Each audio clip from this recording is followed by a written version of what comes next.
Hey everyone, for your next project, you're going to be creating graphics for Twitter. You're going to be creating a header for Twitter, and you're going to be creating some snackable content that can be used on Twitter and other places as well. So let's take a look at the project requirements, and then I'm going to go to Twitter and show you some examples of what I'm talking about. Okay. So your first graphic you want to make is going to be a Twitter header. Now, something that's important to know, and I'm going to show you in just a moment, is you want to avoid placing important elements or text in the lower left corner, as it will be covered by the profile image. This is also something important to think about because the profile image will add some visual weight to the overall look. So even though the graphic might look good on its own, you have to kind of take that into consideration. So for your assignment, it can be a photo, design, logo, or a combination, and you must have text. Now, this isn't always necessary, for on Twitter in particular, but we are in a design class, so we do need to practice placing text and what's going to make the text stand out and look good. So what you can do is you can try using your brand name, a mission statement. If the mission statement is long, try to shorten it down to get to the real meat of what you're trying to say with it, or some type of tagline, which is kind of what I just explained with taking your mission statement and make it shorter to really get to the point. Now, this can be similar to the header you made for Facebook, but you need to improve on it. You can't just turn the same thing in, okay? Take the advice that your fellow classmates gave you, take the advice that I gave you when I graded, and try to improve on it if you're going to use the same type of style. So for the size, when you go into CC Express or Canva, just search for Twitter header, and you should get a template that works out, or a size that works out. Now, if you are using another design software, search online for the current Twitter size, because this does change somewhat often on all social media sites. So it's just a good practice to do. If you're designing a new header, go ahead and just search for, Twitter header and the year, and it should give you the size that it is right now. All right, so for the snackable content, and I did link back to one of the articles we read from that lecture. You can go back to that lecture if you don't remember what I was talking about, or you can go to this article and read up on it again. But you want to create content that relates to your brand. Keyword create. You're not just going online to search for something that's already made. I want you to make your own. All right, so first off, you can make a GIF. You can make a quote graphic, an infographic, or a meme. So you'll make one of those, and then you'll make another. So you're really choosing 2 out of the 4 to make for your brand. Now, don't make 2 of the same type of graphic. In other words, don't make 2 GIFs or 2 quote graphics or 2 infographics or 2 memes. Give me one of each. Well, 2 out of the 4. Does that make sense? So you're turning in a total of 3 files. The Twitter header, one form of snackable content, and then another form of snackable content. Okay, and just a quick note, if you do already have a social media presence, don't just recycle what you've been doing. The point of this class is to help you get better, and you're in an environment where you can get feedback from me and from your fellow students. So why not try to improve, right? So please don't recycle what you've been doing. Let's work on getting better. All right, so let's look at some examples. So first off, I have a Squared Design Agency here as a graphic designer. Now this is looking pretty good, okay? It's not overly complicated. We have the name of the agency up here. We have everything they do. The profile image really fits in well. We have a combination of the logo and the photo of the person. Now, the issue that I'm seeing is that they didn't take into account where the placement of the profile photo was going to be. So it's really close to this line here. So if this was me, I would definitely move this up a bit so we can get a little bit more spacing between here. That is adding tension, and we really don't want tension. We want a nice flow.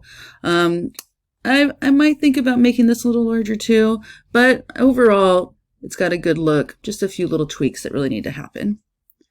And you can see this is like a preview of different posts that they have, different images in their posts. So you can quickly get to some of their designs. Let's see, let's go ahead and just click on one.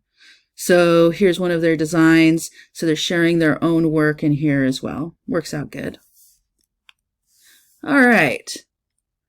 So here's another designer. Now, this is a pretty nice combination of a photo with the logo. Now, personally, I would go bigger on this logo. Yeah, it feels kind of small. It's kind of hard to read. And the photo, I mean, it's a clear photo of their face, but it feels kind of like a blank stare or something. So I would encourage maybe something a little bit more, maybe a smile, something like that. I don't know. But overall, pretty good presence. Okay, here's another designer. And, kind of weird with the mask, so we really don't know what they look like. But hey, it kind of works with their style. And what I really liked about their header was that they're kind of showing their design process. They're showing their sketches. They're showing what they would do. And this is going to communicate to potential clients that they are really thinking about what they're doing as a designer. They're just not throwing stuff together willy-nilly, hoping that it looks good. They're actually putting some thought behind this process. So this is a great way to really communicate quickly to your clients that you're going to also be giving some thought to what the work that you're going to be doing for them. All right. So this I wanted to show as an example of what happens when you set it and forget it, where you use purely automation. So at first it looks like this is a great profile. We have Brian Friedman, who's all of these great things, trendsetter, fashion designer. And wow, look at this. They've got 140,000 followers, but there's an issue. Let's look at this issue. And some nice photos too, right? When we actually scroll through, all of their posts are actually reposted from Instagram. And even though they have 140,000 followers, look at the engagement. 3 likes, 2 likes.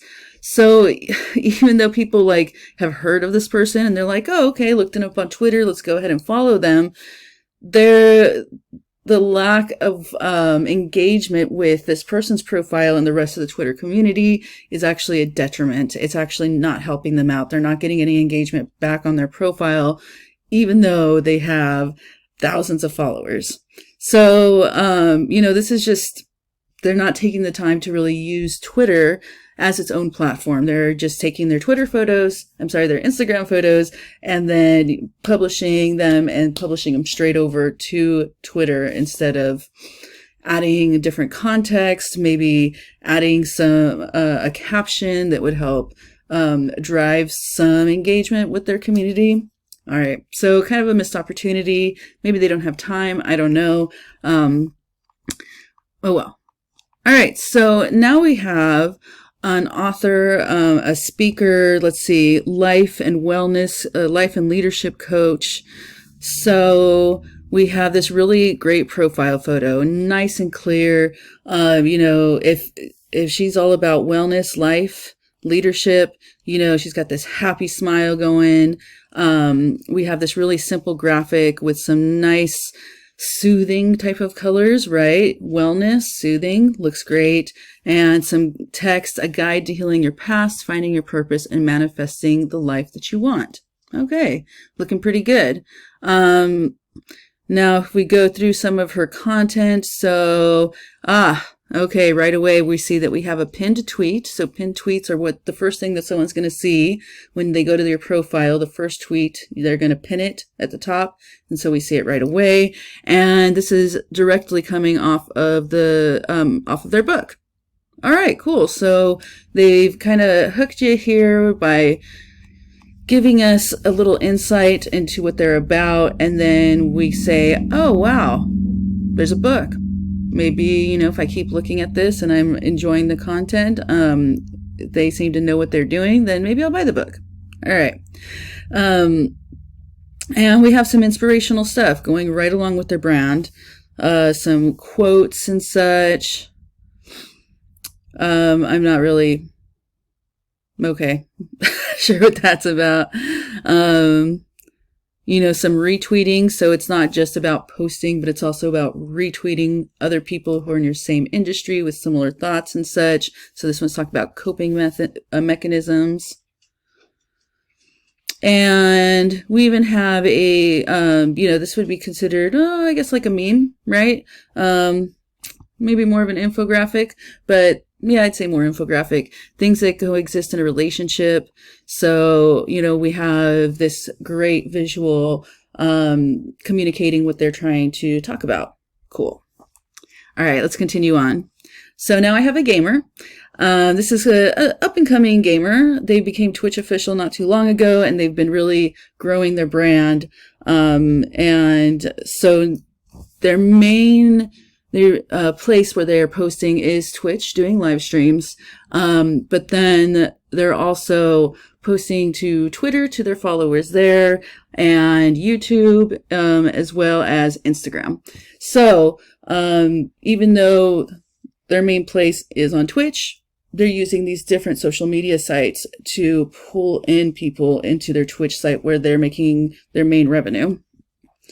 So we have Twitch partner, Pokemon and Cozy Games, She, Her, G Fuel Energy. So that's saying that they're actually sponsored by G Fuel. Okay, so let's take a look.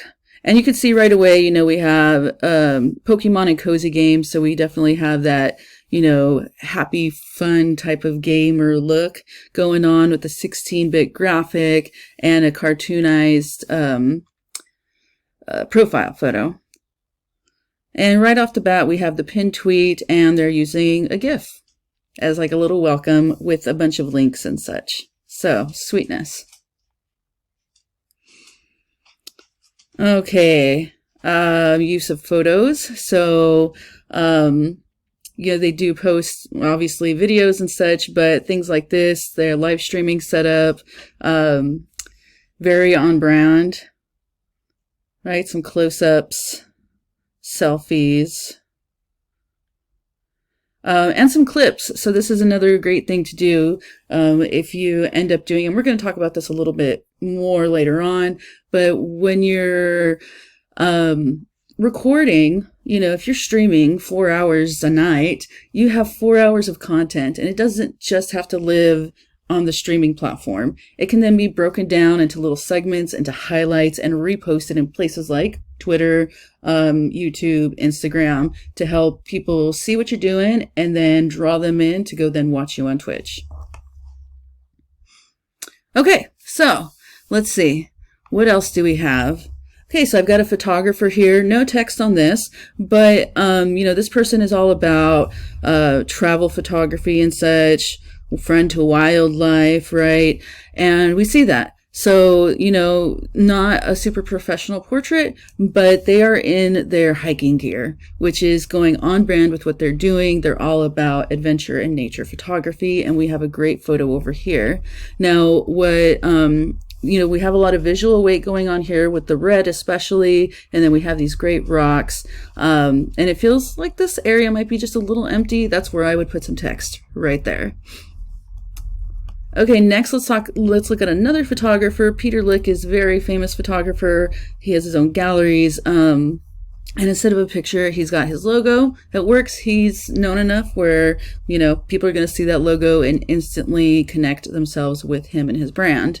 And what I really like about his page is, he mostly just shares his own photos, but he gives us some nice descriptions, gives us some of the reasoning why he's doing what he's doing. So in this case, photography is all about light and perspective. I deliberately blew the background out, giving it a surreal, dreamy, painterly effect. So we look at this photo, we know what he was trying to communicate through his photography. And he does the same. Talking about Hawaii, spending 3 weeks searching every beach and cove for the perfect shot.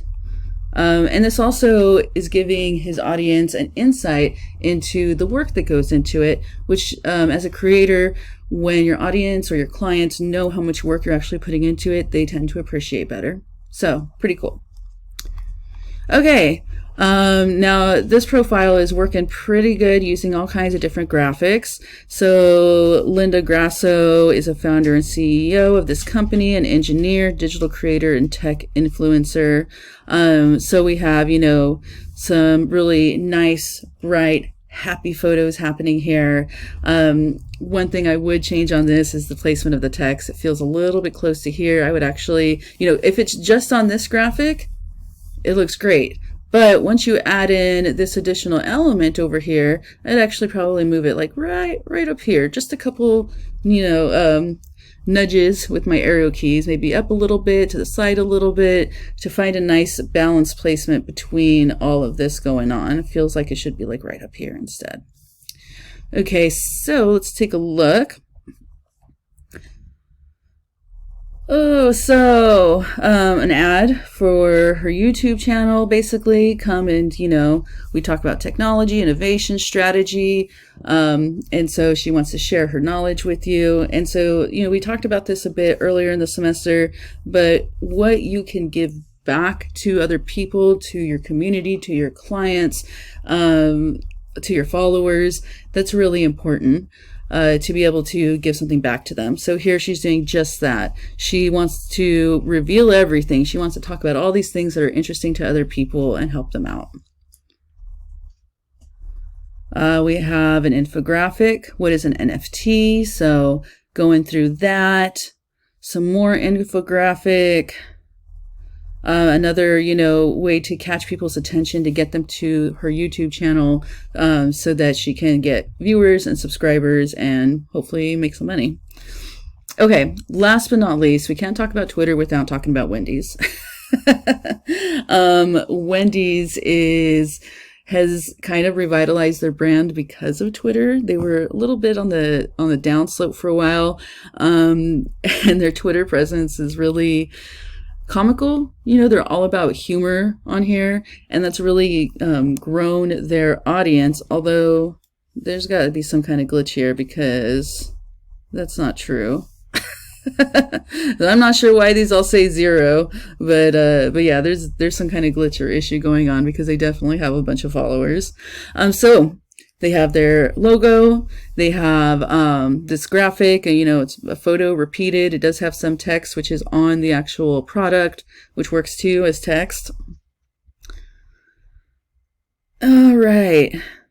And they've got all kinds of different, they're best known for their replies to other people, for clapping back, for having like sarcastic or comical replies to other people. I'm not going to go into all that right now, but I do want to show you some of, okay, so like here's a quick meme that's kind of posing as an infographic, because a top free drink in your state according to our psychic. So it's not really based on any kind of actual data.